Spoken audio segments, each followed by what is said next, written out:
Okay, so C we have negative 2 times x plus 4 squared plus 8. So I'll start expanding this. And we'll get x plus 4 times x plus 4. And if you expand that, we get x squared plus 4x plus 4x plus 16 plus 8 at the end there. And let's simplify the inside first. So we'll get 8x in the middle. Leave everything else alone. And then distribute our negative 2. So negative 2x squared minus 16x minus 32 plus 8.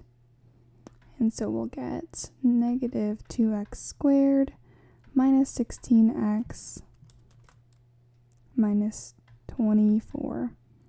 So here's our standard form. And we also want to find intercept form. So let's go ahead and do that. We'll first factor out the negative 2. So we'll get y is equal to negative 2, x squared plus 8x plus 12. And now we want to find two numbers which will multiply to 12 and add up to 6. And that's going to be x plus 2 and plus 6. Oops. There we go.